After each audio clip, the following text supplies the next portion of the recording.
तो नमस्कार मित्रों, आज हम बात करेंगे तुला राशि वालों का।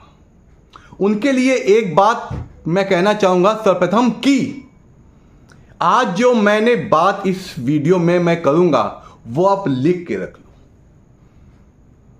वो बातें 100% क्या 200% सत्य होने वाली, क्योंकि आपके ये जो ग्रह गोचर, जो ग्रहों का उधर या चलन हो रहा है आपके लिए बहुत शुभ संकेत दे रहा है। क्योंकि ऐसे 4 महायोग बन रहे हैं जो आपको, आप जितने भी स्ट्रगल कर रहे थे, जितने भी संघर्ष कर रहे थे, उनसे आपको निजात देंगे। वो 4 योगों में अगर एक योग भी किसी के गोचर में बनते हैं तो वो व्यक्ति की स्थितियां ही पलट जाती हैं। लेकिन आपके जीवन में अब 4 योग बन रहे हैं। वो 4 योग आप नाम सुन के ही आप कहेंगे हाँ वाकई में आपने सत्य कहा। लेकिन आपको कुछ ऐसी बातों को ध्यान में रखना पड़ेगा जो आप हर बार गलती करते हैं, उसका फायदा दूसरे उठा जाते हैं। वो क्या गलतियां हैं तो नॉर्मली आप हैं दिल के अच्छे, रचनात्मक है, आपकी क्रियावंती इतनी अच्छी होती है, आपके मन में आइडियाज कितने आते हैं, आप दयालु भाव के होते हैं, इन्हीं का लोग फायदा उठाते हैं। मैं इस वीडियो के अंत में आपको बताऊंगा वो गलतियां क्या क्या है, आपके अच्छाइयां, वो अच्छाइयां अब आपको थोड़ी सी सीमित करनी पड़ेगी। अब आइए चलते हैं उन महायोगों के बारे में बताने के लिए जो आपके इस समय गोचर में आ गए हैं। इसके लिए मित्रों जो आज पहली बार जुड़े हैं वो इस चैनल को सब्सक्राइब कर दें, हाँ बेल आइकन दबाना ना भूलें। उससे क्या होगा, मेरे आपको जीवन को बेहतर बनाने के लिए जो और भी चीजें मैं बताता हूं और नए नए वीडियो लाता हूं जिससे आपका जीवन सुखमय हो, तो वो आप तक अति शीघ्र पहुंचे। चलिए अब चलते हैं, कोई देरी नहीं, कोई कुछ नहीं, अब चलते हैं उन योगों का। पहला, आपकी जो राशि स्वामी है, आपकी है तुला राशि, आपका राशि स्वामी शुक्र आपकी स्वयं राशि में तुला में बैठ गया है। जब राशि स्वामी आपके भाव में बैठ जाए तो क्या करिए तो आप खुद जानेंगे। जो शुक्र होता है धन वैभव प्रसिद्धि देने वाला होता है। जीवन में जो आधुनिक चीजें होती हैं, अच्छे कपड़े पहना, अच्छे बंगले में रहना, अच्छे होटलों में खाना खाना और सुखमय जीवन जीना, ये क्या होता है, शुक्र देता है। और शुक्र आपके लग्न में आ गया। ये वीडियो उनके लिए है जो जिनकी राशि तुला है और जिनका नामाक्षर ये है जो स्क्रीन पे दिया गया है और जिनके लग्न में 7 नंबर विजय का होता है। देखा, आप जो संघर्ष करते आए हैं पिछले माह 18 सितंबर से शुक्र ने जो गोचर किया वो आपके लिए बहुत ही ज्यादा लाभप्रद है।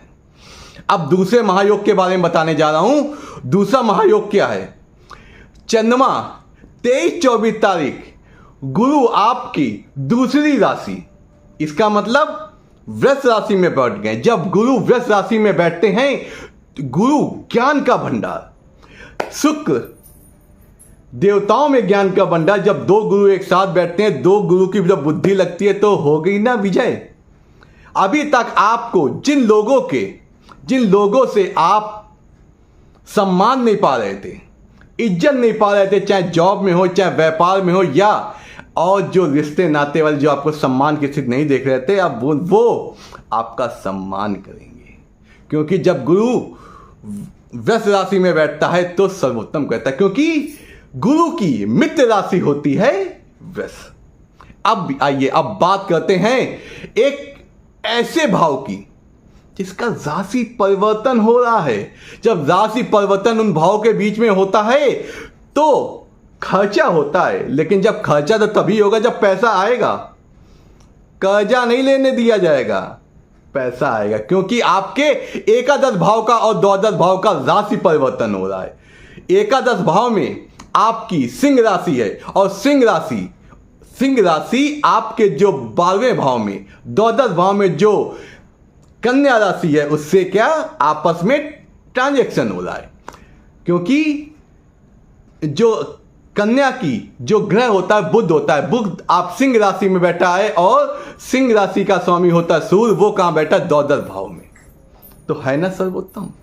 केतु सूर्य के साथ बैठ के उस भाव में ऐसा कर रहा है कि अगर आपसे विदेश से संबंधित हैं या विदेश से ऐसे कोई कार्य करते हैं, आजकल टेक्नोलॉजी का जमाना है, हर व्यक्ति कहीं ना कहीं किसी तरह विदेश या अंतर्राष्ट्रीय इंटरनेशनल रिलेशनशिप से जुड़ा रहता है। तो अगर आप उससे अगर संबंध है तो आप उसमें सफलता मिलेगी। पासपोर्ट या आप विदेश जाने के इच्छुक हैं, वो आपकी चीजें अब अति शीघ्र पूरी होने वाली, क्योंकि ये राशि परिवर्तन खर्चा कराएगा, लेकिन खर्चा कराएगा आपके ग्रोथ की ओर। आपको बस ये ध्यान रखना है कि आपको खर्चा जो करना है समझदारी पूर्वक करना है। समझदारी पूर्वक क्यों? क्योंकि जब द्वादश भाव से परिवर्तन होगा आय भाव का, आय एकादश भाव क्या होता है? जो हम भाग्य से कर्म से जो कमाते हैं उससे जो मिलता है वो एकादश भाव हमें दिखाता है।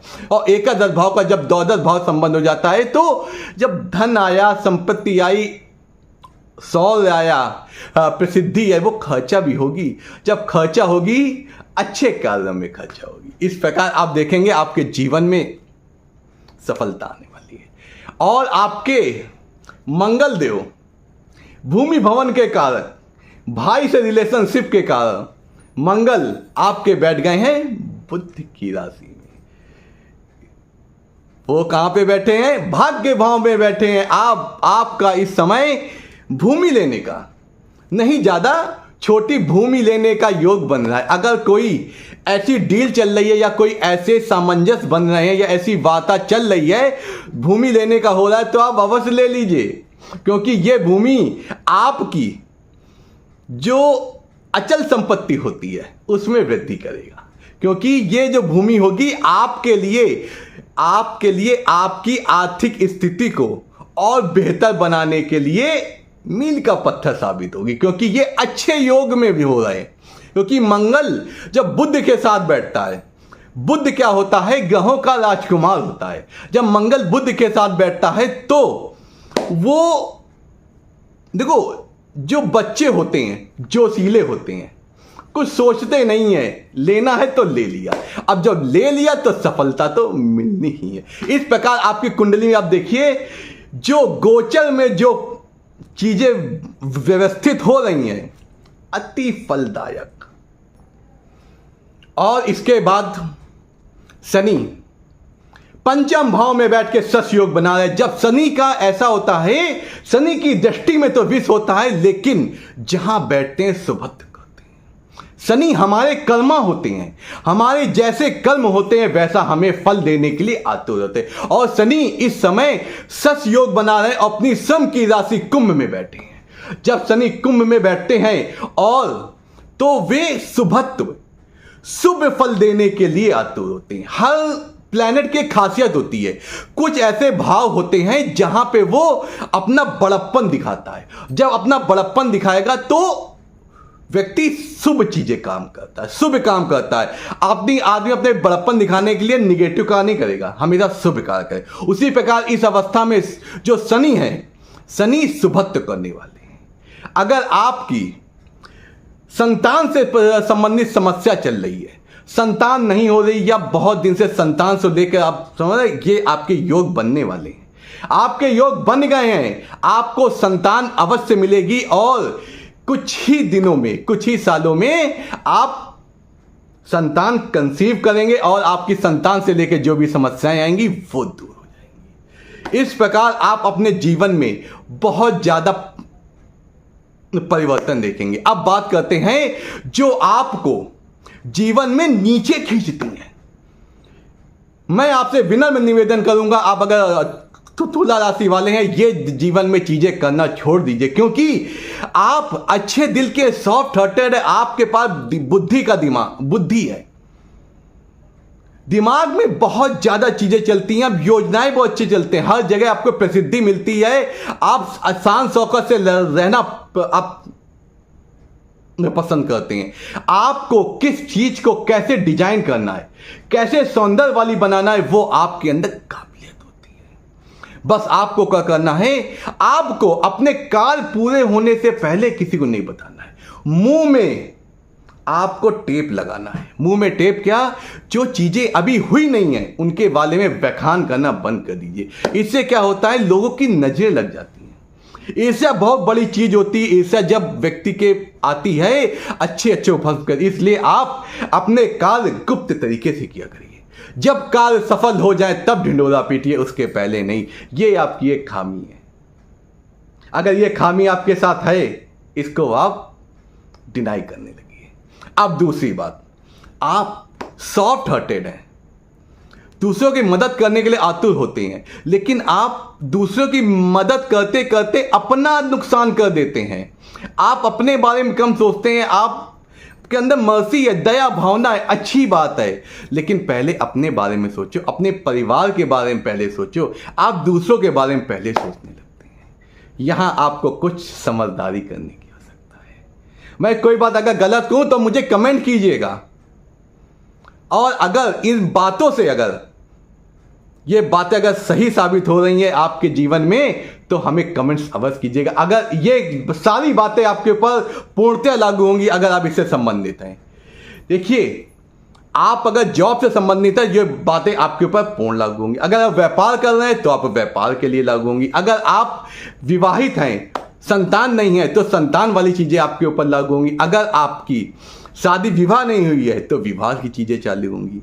और आपको एक खास बात बताएं, अगर जिन लोगों का विवाह नहीं हुआ है और संबंध आ गए हैं, तो आप अतिशीघ्र विवाह कर लीजिए, क्योंकि ये जो मार्च तक का आपका समय आएगा, मार्च 2025 तक का, इस समय आपके विवाह के जो योग बन रहे हैं वो आपके भाग्य में वृद्धि करें। वो कैसे, वो मैं बताऊंगा। वो इसलिए क्योंकि आपके भाग्य भाव, जो आप भाग्य भाव में आपके इस समय क्या है, मंगल है। मंगल आपके इस समय सप्तमेश चल रहा है। सप्तमेश जब भाग्य भाव में जाता है तो आपका जिससे संबंध होते हैं, या व्यापार कोई कर रहे हैं जिससे आपकी इस समय साझेदारी होगी, वो आपको आपके जीवन में परिवर्तन कराएगी और आपके भाग्य में वृद्धि कराएगी, क्योंकि मंगल आपके सप्तम भाव के स्वामी होके भाग्य भाव में बैठ गए। इसलिए ये सब चीजें आपके जीवन में अच्छी है। नहीं, आपने संघर्ष झेला, हम मानते हैं, स्ट्रगल आपने अभी तक किया, लेकिन अब आपका समय आ गया है